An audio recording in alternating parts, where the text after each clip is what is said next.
Charlie and the Chocolate Factory. The Bucket Family. This is a story about a boy called Charlie Bucket. There were 6 people in his family, but none of them were Charlie's brothers or sisters. So who were they? First, Mr. and Mrs. Bucket, Charlie's mother and father. The other 4 people were Charlie's grandparents. They were so old, they stayed in bed all day and never got up.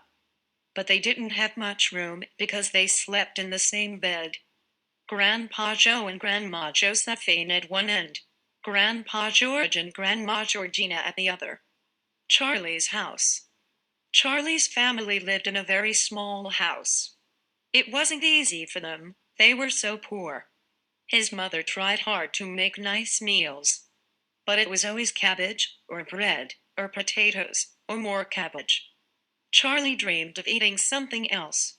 Most of all, he dreamed of chocolate. The chocolate factory. In Charlie's town, near his house, there was a chocolate factory. It was the biggest and most famous chocolate factory in the world. All day long, he could smell that most delicious chocolate smell. If I had just one wish, Charlie thought, I would go inside that factory. The first golden ticket. One day, Grandpa Joe was reading the newspaper. Charlie, listen. 5 golden tickets, each in a bar of Wonka chocolate. Find one, and visit the chocolate factory. The next day, Augustus found the first ticket. He was a greedy boy, and nobody liked him. The second golden ticket. The next lucky child was Veruca. Her parents bought her thousands of Wonka bars. Veruca couldn't wait to open them. She just lay on the floor, kicked her legs and shouted, Where's my golden ticket? I want my golden ticket. When at last, someone found one, she was happy. Charlie's birthday. 3 tickets left. Charlie hoped he would be lucky. Every year on his birthday, his family gave him a delicious bar of Wonka chocolate. Perhaps this year it would have a golden ticket inside. How happy Charlie would be. Did he find the golden ticket? What do you think? The third golden ticket. Poor Charlie. But someone else was much happier. It was Violet, who found the third ticket. This girl loved chewing gum. She always had some in her mouth. If anyone found a piece of gum on their clothes, she just laughed. Grandma Georgina thought she was a horrible child. The fourth golden ticket. Soon after Charlie's birthday, Grandpa Josephine was reading the newspaper. Listen, a horrible boy called Mike has found a golden ticket. Mike was crazy about television. He watched it all time. If anyone tried to talk to him, he would shout, Go away. Can't you see I am watching television? Charlie finds some money. A few days later, Charlie was walking home from school. It was a very cold day. Suddenly, he saw something in the snow. It was some money. To Charlie, this meant only one thing. Food. I must give it to my mom, he thought. But first, perhaps I will. A bar of chocolate, please. The kind of food Charlie was thinking about was chocolate. In no time at all, he was inside a shop. After buying a bar of Wonka chocolate, he quickly pulled off the paper. What a delicious smell. Then Charlie saw something yellow under the chocolate. He couldn't believe his eyes. The fifth golden ticket. A few minutes later, Charlie arrived back home. I have found it. I have found it, he shouted. Found what? Asked his grandparents. A golden ticket, answered Charlie. Hooray, shouted Grandpa Joe. Hooray. Then forgetting where he was, he jumped high in the air. His soup went all over Grandma Josephine. The big day. At last, the day arrived. It was a lovely sunny morning. Hundreds of people were standing outside the famous factory. They were waiting to see the children who were going outside for the day. Stand back, said a policeman as a line of people walked past. Veruca came first, wearing an expensive skirt and jacket. Next came Augustus and Violet. All these children had their parent with them, but not Charlie, who was last in the line. He had Grandpa Joe. Meet Mr. Willy Wonka. 10 o'clock. Time to begin. But where was Mr. Willy Wonka? Then someone shouted, "That's him." And so it was. All eyes turned towards the funny little man with his pointed beard. "My dear children," he said. "How do you do? And these are your parents? How nice. Come in. Happy workers. What an amazing place."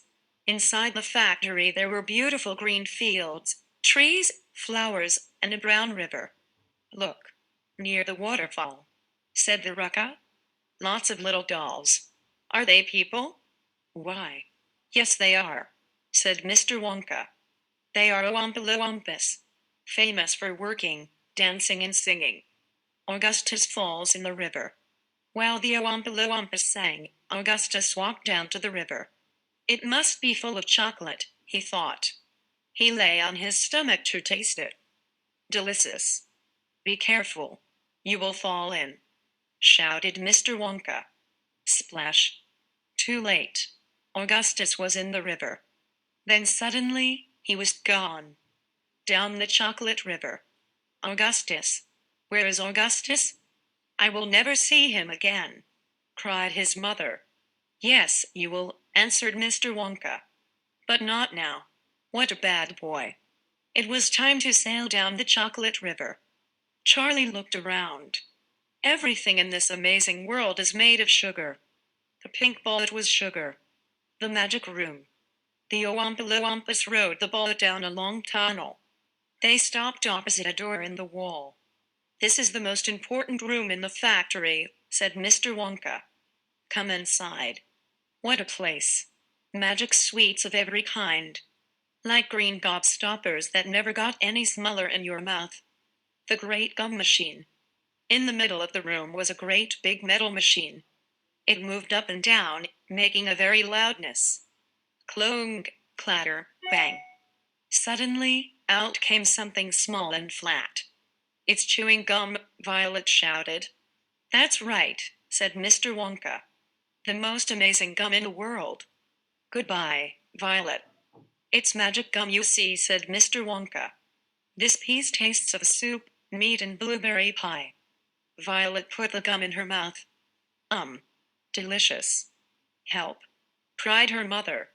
"She's turning purple and round," said Mr. Wonka. "Like a blueberry. Oh, Oompa-Loompas, take her away. Get the juice out." The nut room. The next stop was the nut room, where hundreds of little animals were opening nuts. "I want a little animal," shouted Veruca, trying hard to catch one. But the animals got her and pushed her down at the rubbish. Then down went Veruca's mother. The great glass lift. There were only 5 visitors left now. They were all feeling tired.